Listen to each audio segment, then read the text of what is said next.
नवी मुंबईमध्ये आम्ही उद्धव ठाकरे आणि महाविकास आघाडी सोबतच आहोत। पुढील 2 दिवसांमध्ये चित्र स्पष्ट होईल। अजित पवारांसोबत जाण्यासाठी कोणतीही चर्चा नाही, गजानन काळे यांनी माहिती दिली आहे।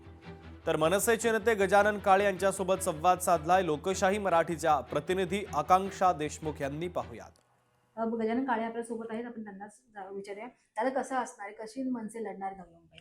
नाही, मला वाटतं संपूर्ण महाराष्ट्र ज्या क्षणाची वाट बघत होतं आणि शिवसेनेतला शिवसैनिक आणि महाराष्ट्र सैनिक मनसेमधला आणि संपूर्ण महाराष्ट्रातली मराठी जनता, जे वंदनीय बाळासाहेबांचं स्वप्न होतं की या दोन ठाकरे बंधूंनी एकत्र यायला हवं आणि राजकारणातनं भूतो न भविष्यती अशी घडणारी घटना घडली आणि सन्माननीय उद्धव साहेब आणि राजसाहेब हे एकत्र आले। नाही, मला आता खरं म्हणजे बातमी कळाली की पुण्याला बहुधा अजित पवार गटाने जी काय अट घातलेली आहे की तुम्ही घड्याळावरूनच सगळं लढा, त्याच्यावरून काहीतरी डिस्प्यूट झालेलं आहे। मला पूर्ण माहिती नाहीये, पण आमच्या चर्चेत तरी अजूनपर्यंत अजित पवार गटाचे कोणीही प्रतिनिधी आलेले नाहीत। महाराष्ट्र नवनिर्माण सेना, उद्धव साहेबांची शिवसेना आणि पवार साहेबांची राष्ट्रवादी काँग्रेस पक्ष सध्या तरी आमच्या चर्चा सुरू आहे। काँग्रेसमध्ये येते, मध्ये नाही येते, त्यांच्यासोबतच्या सुद्धा बैठका, पण भारतीय जनता पक्षाच्या विरोधात आणि शिंदे सेनेच्या विरोधात जे जे घटक आमच्या आघाडीमध्ये येतील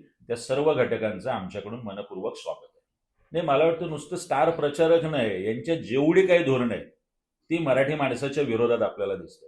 कुठल्याही कार्यकर्त्यावरती अन्याय होऊ नये, कुठलाही कार्यकर्ता नाराज होऊ नये ही आमची काळजी आहे, पण त्याच्यामध्ये अति आग्रह हट्ट न धरता ही युती टिकली पाहिजे याच्यासाठी आमचा प्रयत्न असणार आहे। त्यामुळे जास्तीत जास्त जागा आम्हाला कशा मिळतील या प्रयत्नात महाराष्ट्र नवनिर्माण सेना आहे।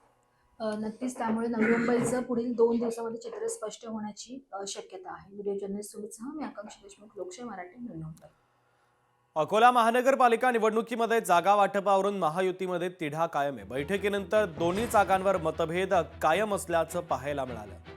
तर जागा वाटपावरून महायुतीमधील तिढा तसाच आहे। बैठकीनंतर देखील हा तिढा सुटलेला नाहीये।